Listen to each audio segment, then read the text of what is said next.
ಕಾಂಗ್ರೆಸ್ನ trouble shooter ಎಂದೇ ಕರೆಯಲ್ಪಡುವ ದೊಡ್ಡಲಹಳ್ಳಿ ಕೆಂಪೇಗೌಡ ಶಿವಕುಮಾರ್ ಅಲಿಯಾಸ್ ಡಿಕೆ ಶಿವಕುಮಾರ್ ಕನಕಪುರ ತಾಲೂಕು ದೊಡ್ಡಲಹಳ್ಳಿ ಗ್ರಾಮದ ಶ್ರೀ ಕೆಂಪೇಗೌಡ ಹಾಗೂ ಶ್ರೀಮತಿ ಗೌರಮ್ಮ ದಂಪತಿಯ ಪ್ರಥಮ ಪುತ್ರರಾಗಿ ಜನಿಸುತ್ತಾರೆ.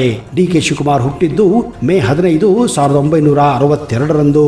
ಇವರಿಗೆ ಒಬ್ಬ ಕಿರಿಯ ಸಹೋದರ ಕೂಡ ಇದ್ದಾರೆ. ಅವರೇ ಡಿಕೆ ಸುರೇಶ್. ಅವರು ಕೂಡ ಒಬ್ಬ ರಾಜಕಾರಣಿಯಾಗಿದ್ದಾರೆ. ಡಿಕೆ ಶಿವಕುಮಾರ್ ಬೆಂಗಳೂರಿನ ವಿದ್ಯಾವರ್ಧಕ ಸಂಘದಲ್ಲಿ SSLC ಪಾಸು ಮಾಡುತ್ತಾರೆ. ಬೆಂಗಳೂರಿನ ಹೈದರಾಬಾದ್ ಕರ್ನಾಟಕ ಎಜುಕೇಶನ್ ಸೊಸೈಟಿಯಲ್ಲಿ ಮುಂದೆ PUCಯನ್ನ ಮುಗಿಸುತ್ತಾರೆ. ಬೆಂಗಳೂರಿನ ಶ್ರೀ ಜಗದ್ಗುರು ರೇಣುಕಾಚಾರ್ಯ ಕಾಲೇಜಿನಿಂದ BA ಪದವಿ ಪಡೆಯುತ್ತಾರೆ. ಮೈಸೂರಿನ ಕರ್ನಾಟಕ ರಾಜ್ಯ ಮುಕ್ತ ವಿಶ್ವವಿದ್ಯಾಲಯದಲ್ಲಿ ರಾಜ್ಯಶಾಸ್ತ್ರ ಪದವಿಯಲ್ಲಿ MA ಸ್ನಾತಕೋತ್ತರ ಪದವಿಯನ್ನು ಕೂಡ ಪಡೆಯುತ್ತಾರೆ. ಇವರು ತಮ್ಮ ಕಾಲೇಜು ದಿನಗಳಲ್ಲಿ ರಾಜಕೀಯಕ್ಕೆ ಧುಮುಕಿದ್ದರು. 1993ರಲ್ಲಿ ಡಿಕೆ ಶಿವಕುಮಾರ್ ಅವರು ಉಷಾ ಎಂಬವರನ್ನ ಮದುವೆಯಾಗುತ್ತಾರೆ. ಈಗ ಅವರಿಗೆ 3 ಜನ ಮಕ್ಕಳಿದ್ದಾರೆ. ಡಿಕೆ ಶಿವಕುಮಾರ್ ಅವರ ದೊಡ್ಡ ಮಗಳ ಹೆಸರು ಐಶ್ವರ್ಯ ಡಿಕೆ ಶಿವಕುಮಾರ್. ಅವರಿಗೆ ಓರ್ವ ಪುತ್ರ ಕೂಡ ಇದ್ದು ಇವರ ಹೆಸರು ಆಕಾಶ್ ಡಿಕೆ ಶಿವಕುಮಾರ್. ಡಿಕೆ ಶಿವಕುಮಾರ್ ಅವರ 2ನೇ ಮಗಳ ಹೆಸರು ಆಭರಣ ಡಿಕೆ ಶಿವಕುಮಾರ್ ಅವರು ಬೆಂಗಳೂರಿನಲ್ಲಿ ವ್ಯಾಸಂಗ ಮಾಡುತ್ತಿದ್ದಾರೆ. ಡಿಕೆ ಶಿವಕುಮಾರ್ ಅವರ ಮಗಳು ಐಶ್ವರ್ಯ ಅವರು ಫೆಬ್ರವರಿ 14, 2021ರಂದು ಕಾಫಿ ಡೇ ಸಂಸ್ಥಾಪಕ ಸಿದ್ಧಾರ್ಥ ಅವರ ಮಗ ಅಮರ್ಥ್ಯ ಅವರ ಜೊತೆ ಸಪ್ತಪದಿಯನ್ನು ತುಳಿದಿರುವ ವಿಷಯ ನಿಮಗೆಲ್ಲ ಗೊತ್ತಿದೆ. ಡಿಕೆ ಶಿವಕುಮಾರ್ ಸದ್ಯ ಈಗ ಕನಕಪುರ ಶಾಸಕರಾಗಿದ್ದಾರೆ. ಒಬ್ಬ ಸಾಮಾನ್ಯ ಮಧ್ಯಮ ವರ್ಗದ ಕುಟುಂಬದಲ್ಲಿ ಜನಿಸಿ ತಮ್ಮ ಬಾಲ್ಯವನ್ನ ತಮ್ಮ ಹಳ್ಳಿಯಲ್ಲಿ ಕಳೆದ ಶಿವಕುಮಾರ್ ಅವರಿಗೆ ತಮ್ಮ ಊರಿನ ವಾತಾವರಣ ಹಾಗೂ ತಾವು ವಾಸಿಸುತ್ತ ಮನೆ ಅಂದರೆ ಪಂಚಪ್ರಾಣ. 1985ರಲ್ಲಿ ಮೊದಲ ಬಾರಿಗೆ ಸಾತನೂರು ಕ್ಷೇತ್ರದಲ್ಲಿ JDSನ HD ದೇವೇಗೌಡರ ವಿರುದ್ಧ ಸ್ಪರ್ಧೆ ಮಾಡಿ ಸೋಲನ್ನೊಪ್ಪಿದ್ದರು. 1987ರಲ್ಲಿ ಸಾತನೂರು ಕ್ಷೇತ್ರದಿಂದ ಬೆಂಗಳೂರು ಗ್ರಾಮಾಂತರ ಜಿಲ್ಲಾ ಪಂಚಾಯಿತಿ ಸದಸ್ಯರಾಗಿ ಮುಂದೆ ಆಯ್ಕೆಯಾಗುತ್ತಾರೆ. 1989ರಲ್ಲಿ ಸಾತನೂರು ಕ್ಷೇತ್ರದಿಂದ ಮೊಟ್ಟ ಮೊದಲ ಬಾರಿಗೆ ಚುನಾವಣೆ ಗೆಲ್ಲುವ ಮೂಲಕ ವಿಧಾನಸಭೆಗೆ ಆಯ್ಕೆಯಾಗುತ್ತಾರೆ. 1991ರಲ್ಲಿ S ಬಂಗಾರಪ್ಪ ಸಂಪುಟದಲ್ಲಿ ಬಂದಿಖಾನೆ ಸಚಿವರಾಗಿ ಪ್ರಮಾಣ ವಚನ ಸ್ವೀಕಾರ ಮಾಡಿದ್ದರು. 2008ರಲ್ಲಿ ಕ್ಷೇತ್ರ ಪುನರ್ವಿಂಗಡೆ ಬಳಿಕ ಕನಕಪುರ ಕ್ಷೇತ್ರದಿಂದ ಗೆಲುವನ್ನ ಸಾಧಿಸುತ್ತಾರೆ. ಡಿಕೆ ಶಿವಕುಮಾರ್ ಅವರ ಬಗ್ಗೆ ಹಲವಾರು ಊಹಾಪೋಹಗಳು ಕೂಡ ಇವೆ. ಅದೇನೆಂದ್ರೆ ಅಕ್ರಮ ಗಣಿಗಾರಿಕೆ ಮತ್ತು ಸಂಪತ್ತು ಲೂಟಿ ಹಾಗೂ ಡಿಕೆ ಶಿವಕುಮಾರ್ ಒಂದು ಕಾಲದಲ್ಲಿ ರೌಡಿ ಭೂಗತ ದೊರೆ ಕೊತ್ವಾಲ್ ರಾಮಚಂದ್ರನ ರೈಟ್ ಹ್ಯಾಂಡ್ ಆಗಿದ್ದರು ಎಂದು ಅಂದಿನ ಅರಣ್ಯ ಖಾತೆ ಸಚಿವ CP ಯೋಗೇಶ್ವರ್ ಗಂಭೀರ ಆರೋಪ ಕೂಡ ಮಾಡಿದ್ದರು. ಆದರೆ ಇದು ಎಷ್ಟು ಸುಳ್ಳು ಎಷ್ಟು ನಿಜ ಅನ್ನೋದು ಆ ದೇವರಿಗೆ ಬಲ್ಲ ಅಥವಾ ಡಿಕೆ ಶಿವಕುಮಾರ್ ಅವರೇ ಬಲ್ಲರು ಎಂದು ಹೇಳಲಾಗುತ್ತಿದೆ. ಪಕ್ಷ ಸಂಘಟನೆ ಹಾಗೂ ಪವರ್ ಪಾಲಿಟಿಕ್ಸ್ನಲ್ಲಿ ತಮ್ಮದೇ ಆ ಶೈಲಿಯ ರಾಜಕಾರಣದಿಂದ ರಾಜ್ಯದಲ್ಲಿ ಗುರುತಿಸಿಕೊಂಡಿರುವ ಡಿಕೆಶಿ ಇತ್ತೀಚೆಗೆ ಅಕ್ರಮ ಹಣಕಾಸು ವರ್ಗಾವಣೆ ಆರೋಪದಲ್ಲಿ ಜಾರಿ ನಿರ್ದೇಶನಾಲಯದಿಂದ ಬಂಧನಕ್ಕೆ ಒಳಗಾಗಿದ್ದರು. ಇಡಿ ಪ್ರಕರಣ ಹಾಗೂ ಬಂಧನದ ಹಿನ್ನೆಲೆಯಲ್ಲಿ ಡಿಕೆಶಿ ರಾಜಕೀಯ ಭವಿಷ್ಯ ಕೊನೆಗೊಳ್ಳುತ್ತದೆ ಎಂದು ರಾಜಕೀಯ ವಿಶ್ಲೇಷಕರು ಅಭಿಪ್ರಾಯವನ್ನು ಕೂಡ ವ್ಯಕ್ತಪಡಿಸಿದ್ದರು.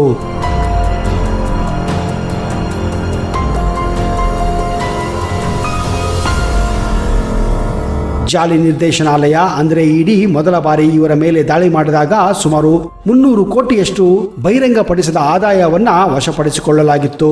ಸೆಪ್ಟೆಂಬರ್ 3, 2019ರಂದು ಮನಿ ಲಾಂಡ್ರಿಂಗ್ ಮತ್ತು ಆದಾಯ ತೆರಿಗೆ ವಂಚನೆ ಆರೋಪದ ಮೇಲೆ ಅವರನ್ನ ಬಂಧಿಸಲಾಗಿತ್ತು. ಆಮೇಲೆ ಕೆಲವು ದಿನಗಳ ಕಾಲ ಅವರು ತಿಹಾರ್ ಜೈಲಲ್ಲೂ ಕೂಡ ಇದ್ದರು. ಆಮೇಲೆ ಅವರಿಗೆ ಈಗ ನಿರೀಕ್ಷಣಾ ಜಾಮೀನಿನ ಮೇಲೆ ಹೊರಗಡೆ ಇದ್ದಾರೆ. ಬಾಯಿ ಇದ್ದರೆ ತಾಯಿ ಇದ್ದಂತೆ ಎಂಬ ಲೋಕಾರೂಢಿಯ ಮಾತಿದೆ. ಆದರೆ ಬಿಜೆಪಿಯ ಬಸವರಾಜ್ ಪಾಟೀಲ್ ಯತ್ನಾಳ್ ಅವರಿಗೆ ಇದು ವರದಾನವಾಗುವ ಬದಲು ಶಾಪವಾಗಿದೆ ಎಂದು ಕೆಲವರು ನಂಬುತ್ತಾರೆ. ಗುಂಡು ಹೊಡೆದಂತೆ ಮಾತನಾಡುವ ಯತ್ನಾಳ್ ಶೈಲಿ ಲೋಕವಿಖ್ಯಾತವಾದದ್ದು. ಯತ್ನಾಳ್ ಗೌಡರ ಬಾಯಿಗೆ ಸಿಕ್ಕರೆ ಅವರು ಯಾರನ್ನು ಬಿಡೋದಿಲ್ಲ. ಆದ್ರೆ ಸದ್ಯ ನರೇಂದ್ರ ಮೋದಿ ಹಾಗೂ ಅಮಿತ್ ಶಾ ಅವರಿಗೆ ಕ್ಲಾಸ್ ತೆಗೆದುಕೊಂಡಿಲ್ಲ ಎನ್ನುವಷ್ಟೇ ಬಿಜೆಪಿಯವರ ಪುಣ್ಯ ಮಾತ್ರ. ಉಳಿದಂತೆ ಅವರು ಯಡಿಯೂರಪ್ಪದಿಂದ ಹಿಡಿದು ರಾಜ್ಯ ಬಿಜೆಪಿಯ ಯಾವ ನಾಯಕನನ್ನು ಬಿಟ್ಟಿಲ್ಲ. ಏನಾದರೂ ಒಂದು ವಿಚಾರದಲ್ಲಿ ಡಿಕ್ಕಿ ಹೊಡೆಯುವುದೇ ಯತ್ನಾಳ್ ಅವರ ವಿಶೇಷ ಸ್ಟೈಲ್ ಆಗಿದೆ. ಇನ್ನು ಸಿದ್ದರಾಮಯ್ಯ ಆಗಲಿ ಡಿಕೆ ಶಿವಕುಮಾರ್ ಆಗಲಿ ಅವರನ್ನ ಅವರು ಎಂದು ಕ್ಯಾರೆ ಮಾಡುವುದಿಲ್ಲ. ಏಕವಚನದಲ್ಲಿಯೇ ಮಾತನಾಡುತ್ತಾರೆ. ಯತ್ನಾಳ್ ಅವರ ಈ ಸ್ಟೈಲೇ ಅವರಿಗೆ ಮುಳುವಾಗಿ ಪ್ರಮುಖ ಸ್ಥಾನಮಾನಗಳು ಕೈ ತಪ್ಪಲು ಕಾರಣವಾಗಿದೆ ಎಂದು ಹಲವಾರು ಜನ ನಂಬುತ್ತಾರೆ. ಈ ಹಿಂದೂ ಫೈರ್ ಬ್ರ್ಯಾಂಡ್ ಹುಟ್ಟಿದ್ದು 13ನೇ ಡಿಸೆಂಬರ್ 1963 ಬಿಜಾಪುರದಲ್ಲಿ. ಕರ್ನಾಟಕದ ಆಗಿನ ಬಿಜಾಪುರ, ಈಗಿನ ವಿಜಯಪುರ. ತಂದೆ ರಾಮನಗೌಡ ಬಿ ಪಾಟೀಲ್ ಯತ್ನಾಳ್ ಮತ್ತು ತಾಯಿ ಕಾಶಿಬಾಯಿ ಪಾಟೀಲ್ ಯತ್ನಾಳ್. ಬಸವರಾಜ್ ಪಾಟೀಲ್ ಯತ್ನಾಳ್ ಮೂಲತಃ ಲಿಂಗಾಯತ ಸಮುದಾಯಕ್ಕೆ ಸೇರಿದವರಾಗಿದ್ದಾರೆ. ಯತ್ನಾಳ್ 1983 ಹಾಗೂ 84ರಲ್ಲಿ ಬಿಜಾಪುರದ BLEA AS Patil college of commerce ನಿಂದ ಕಾಮರ್ಸ್ ಪದವಿಯನ್ನ ಪಡೆದುಕೊಂಡಿದ್ದಾರೆ. ಬಸವರಾಜ್ ಪಾಟೀಲ್ ಯತ್ನಾಳ್ ಅವರಿಗೆ ಶಾಲೆ ಹಾಗೂ ಕಾಲೇಜು ದಿನಗಳಿಂದ ಕ್ರಿಕೆಟ್ ಅಂದರೆ ಪಂಚಪ್ರಾಣ. ಸಮಯ ಸಿಕ್ಕಾಗಲೆಲ್ಲ ತಮ್ಮ ಸ್ನೇಹಿತರ ಜೊತೆ ಬಸವರಾಜ್ ಆಗಾಗ ಕ್ರಿಕೆಟ್ ಅನ್ನು ಕೂಡ ಆಡುತ್ತಿದ್ದರು ಎಂದು ಅವರ ಸ್ನೇಹಿತರು ಈಗಲೂ ಹೇಳುತ್ತಾರೆ.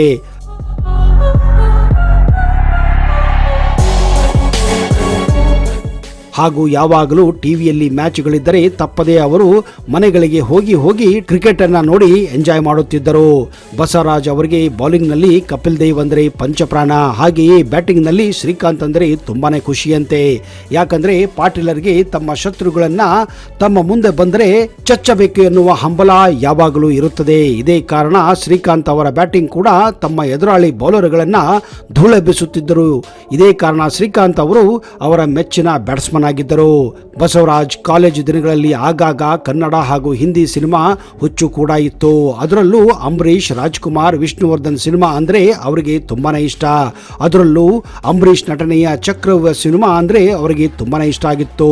ಅವರು ಈ ಚಿತ್ರವನ್ನ ಕನಿಷ್ಠ ಪಕ್ಷ 5 ಬಾರಿ ನೋಡಿದ್ದಾರೆ ಎಂದು ಅವರು ಸ್ನೇಹಿತರು ಹೇಳುತ್ತಾರೆ.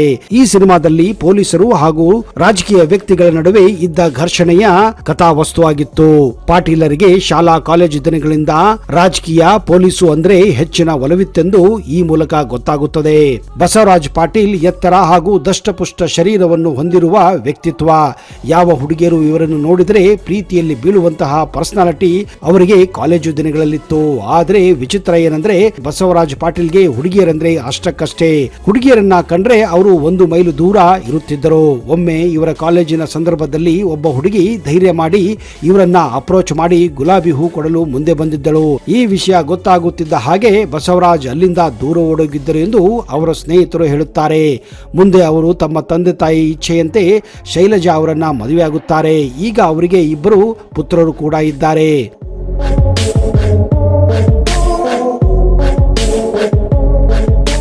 ಬಸವರಾಜ್ ಅವರು ಮೊದಲಿನಿಂದಲೂ ಒಬ್ಬ ದೇಶಭಕ್ತ. ಕಾಲೇಜು ಮುಗಿದ ತಕ್ಷಣ ಭಾರತೀಯ ಸೇನೆಯನ್ನು ಸೇರಬೇಕೆಂದು ದೃಢವಾದ ನಿರ್ಧಾರ ಮಾಡಿದ್ದರು. ಆದರೆ ತಂದೆ ತಾಯಿಗಳ ಒತ್ತಾಯದ ಮೇರೆಗೆ ತಮ್ಮ ಆಸೆಯನ್ನ ಅವರು ಕೈಬಿಡುತ್ತಾರೆ. ಹೀಗಾಗಿ ದೇಶಕ್ಕಾಗಿ ಸೈನ್ಯದಲ್ಲಿ ದುಡಿಯೋಕೆ ಆಗಲಿಲ್ಲ ಅಂದರೆ ಏನು, ರಾಜಕೀಯ ಮೂಲಕ ದೇಶದ ಸೇವೆ ಮಾಡುತ್ತೇನೆ ಎಂದು ಬಸವರಾಜ್ ಪಾಟೀಲ್ ಬಿಜೆಪಿ ಪಕ್ಷವನ್ನ ಸೇರುತ್ತಾರೆ.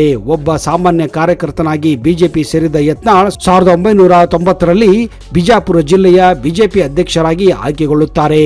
ಅವರ ಕಾರ್ಯವೈಖರಿಯನ್ನು ಕಂಡಂತಹ ಆಗಿನ ಬಿಜೆಪಿ ಪಕ್ಷ ಅವರನ್ನ ಮುಂದೆ ಕರ್ನಾಟಕ ರಾಜ್ಯ ಬಿಜೆಪಿ ಉಪಾಧ್ಯಕ್ಷರನ್ನಾಗೂ ಕೂಡ ಮಾಡುತ್ತದೆ. ದಿನದಿಂದ ದಿನಕ್ಕೆ ಬಿಜಾಪುರದಲ್ಲಿ ಜನಪ್ರಿಯ ಪಡೆದಂತಹ ಬಸವರಾಜ್ ಪಾಟೀಲ್ ಯತ್ನಾಳ್ 1990ರಲ್ಲಿ ಬಿಜಾಪುರ ಪಟ್ಟಣದಿಂದ ಬಿಜೆಪಿ ಟಿಕೆಟ್ ಮೂಲಕ ಇಲೆಕ್ಷನ್ ಅನ್ನ ಕಾಂಟೆಸ್ಟ್ ಮಾಡುತ್ತಾರೆ. ಹಾಗೂ ಪಾಟೀಲ್ ಮೊದಲ ಇಲೆಕ್ಷನ್ ನಲ್ಲಿ ತಮ್ಮ ಪ್ರತಿಸ್ಪರ್ಧಿ ಉಸ್ತಾದ್ ಮೆಹಬೂಬ್ ಪಟೇಲರನ್ನ ಸುಮಾರು 17,000 ಮತಗಳ ಭಾರಿ ಅಂತರದಿಂದ ಸೋಲಿಸಿ ಮೊಟ್ಟ ಮೊದಲ ಬಾರಿಗೆ ಬಿಜಾಪುರ ಪಟ್ಟಣದ MLA ಕೂಡ ಆಗುತ್ತಾರೆ. ಯತ್ನಾಳ್ ಅವರ ರಾಜಕೀಯ ಜೀವನ ಬರೀ MLAಗೆ ಸೀಮಿತವಾಗಿರಲಿಲ್ಲ. ಅವರು ಲೋಕಸಭೆಗೆ ಕಾಂಟೆಸ್ಟ್ ಮಾಡಬೇಕೆಂದು ನಿರ್ಧಾರ ಮಾಡುತ್ತಾರೆ. ಅದು 1996. ಎಲ್ಲೆಡೆ ಬಾಬ್ರಿ ಮಸೀದಿ ಹಾಗೂ ಅಯೋಧ್ಯೆಯ ರಾಮ ಮಂದಿರ ಸುದ್ದಿಯಲ್ಲಿತ್ತು. ಇದೇ ಕಾರಣ ಲೋಕಸಭೆಗೆ ಬಿಜೆಪಿ ಟಿಕೆಟ್ ಪಡೆದು ಬಿಜಾಪುರ ಕ್ಷೇತ್ರದಿಂದ ಸ್ಪರ್ಧಿಸಿ ಸೋಲನ್ನೊಪ್ಪುತ್ತಾರೆ. ಹೀಗಾಗಿ ಅವರು ಮತ್ತೆ ಒಬ್ಬ MLA ಆಗಿ ಮುಂದುವರಿಯಬೇಕಾಗುತ್ತದೆ. ಆದರೆ ಲೋಕಸಭೆ ಸೇರುವ ಅವರ ಕನಸು ಮಾತ್ರ ಮುಂದುವರಿಯುತ್ತದೆ. ಮತ್ತೆ 1999ರಲ್ಲಿ ಲೋಕಸಭೆ ಇಲೆಕ್ಷನ್ ಬಂದಾಗ ಪಟ್ಟು ಬಿಡದೆ ಮತ್ತೆ ಇಲೆಕ್ಷನ್ ಅಲ್ಲಿ ಕಾಂಟೆಸ್ಟ್ ಮಾಡುತ್ತಾರೆ.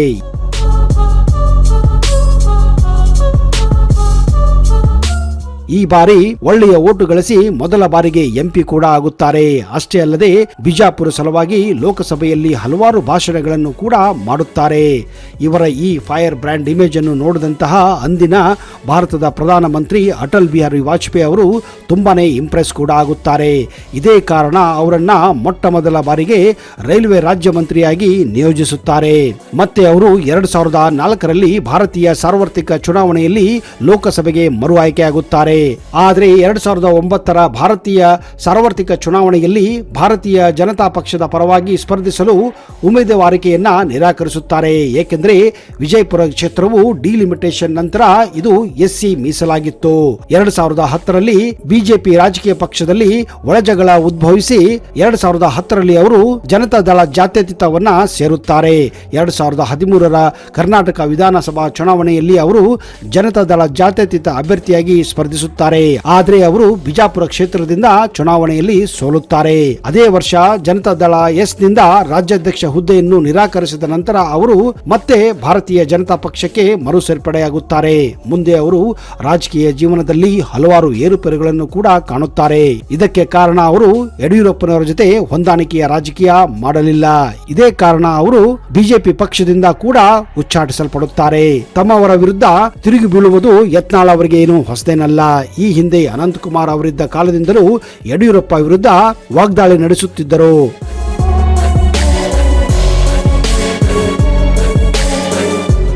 ಹೀಗಾಗಿ ಪದೇ ಪದೇ ಪಕ್ಷದಿಂದ ಹೊರಹಾಕಿಸಲ್ಪಟ್ಟಿದ್ದರು. ನಂತರ ಜೆಡಿಎಸ್ಗೆ ಹೋಗಿ ರಾಜಕೀಯವಾಗಿ ಹಿನ್ನಡೆ ಅನುಭವಿಸಿದ ಬಸವರಾಜ ಪಾಟೀಲ್ ಯತ್ನಾಳ್ ಅವರಿಗೆ ಮರು ಜನ್ಮ ನೀಡಿದ್ದು ಸ್ಥಳೀಯ ಸಂಸ್ಥೆಗಳಿಂದ ವಿಧಾನ ಪರಿಷತ್ತಿಗೆ ನಡೆದ ಚುನಾವಣೆ. ಬಿಎಸ್ವೈ ಅವರ ಹೆಸರು ಹೇಳಿಕೊಂಡೇ ಸ್ವತಂತ್ರವಾಗಿ ಈ ಚುನಾವಣೆಗೆ ಸ್ಪರ್ಧಿಸಿದ್ದ ಯತ್ನಾಳ್ ಗೆಲುವು ದಾಖಲಿಸಿದ್ದರು. ಬಿಎಸ್ವೈ ಕೂಡ ಹಳೆಯದನ್ನ ಮರೆತು ಯತ್ನಾಳ್ ಗೆಲುವಿಗೆ ಕೈ ಜೋಡಿಸಿದ್ದರು.